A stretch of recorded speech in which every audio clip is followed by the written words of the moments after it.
Hi, my name is Blaise Harris, and I'm the Fire and Life Safety Educator for Rocky Mount Fire Department. The holidays are here, and everybody's thinking about Christmas trees and presents and family and food and Rudolph and the Grinch. But I bet there's one thing that you're not thinking about, and that's the potential for your home catching on fire this holiday season. During the holidays, there's increased risk of fires. These are normally caused because of cooking, Christmas trees, candles, and Christmas decorations.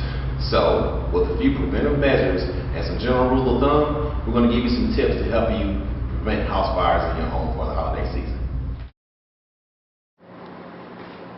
U.S. fire departments annually respond to an average of 210 home structure fires caused by Christmas trees per year. 3 of every 10 are caused by electrical problems, and 1 in 4 result from a heat source that's too close to the tree. If you have an artificial tree, be sure it's labeled, certified, or identified by the manufacturer as fire retardant. If you choose a fresh tree, make sure the green needles don't fall off when touched. Before placing it in the stand, cut 2 inches from the base of the trunk. Add water to the tree stand and be sure to water it daily. Make sure your tree is not blocking an exit and is at least 3 feet away from any heat source like fireplaces, space heaters, radiators, candles, and heat vents or lights. Never use lit candles to decorate the tree. Be sure to turn off the Christmas tree lights before leaving the home or before going to bed. There's usually a lot of cooking that goes on during the holidays, and this is where a lot of house fires start. That's in the kitchen. That's mainly because a lot of people choose to leave the room when they're frying or broiling something. When they do that, you don't want to leave the room when you're frying or broiling. And if you're baking something or cooking something in the crock pot, you want to keep an eye on it as much as you possibly can, so you'll know if there's going to be a fire or not.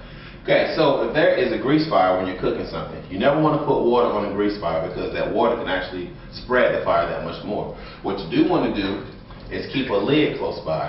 So you want to put like an oven mitt on or something like that before you use your lid. Use that to smother the fire. Cut the oven off until the fire dies down. Now, if you don't have a lid to cover the pan that you're using, you can use a baking sheet or a cooking sheet and just use that to slide over the pan to smother the flames itself. Remember, cut the oven off and make sure that you're all safe. Now, if the fire does not go out, you make sure that you get out, stay out, close the doors behind you so the fire doesn't spread, dial 911. Another potential for a fire is happening in the oven. So most people will want to do this if there's an oven fire, just to see what's going on. You don't want to do that. Don't do that at all. The best thing you can do is keep that oven door closed so the fire won't spread. Cut the oven off and unplug it if you can. Okay, if the fire is still going on or it's spread somewhere, again, get out, stay out, close all the doors so the fire won't go anywhere else. Call 911. Okay, let the firefighters come in and they'll do the work for you. Okay. Go. Man, that sure does smell good. It's the holidays, and people are going to break out their candles a little bit more than usual.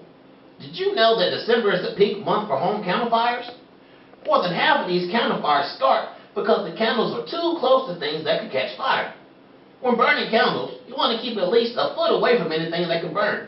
And you gotta remember to blow them out when you leave the room or before you go to bed. If you're going to use a real candle, make sure that the candle holders are sturdy and that they won't tip over. You don't want to put candles in the bedroom, but I think people are going to do that anyway. Just remember that you want to make sure that you blow the candle out before you go to bed, because this is where the majority of candle fires start, in the bedroom.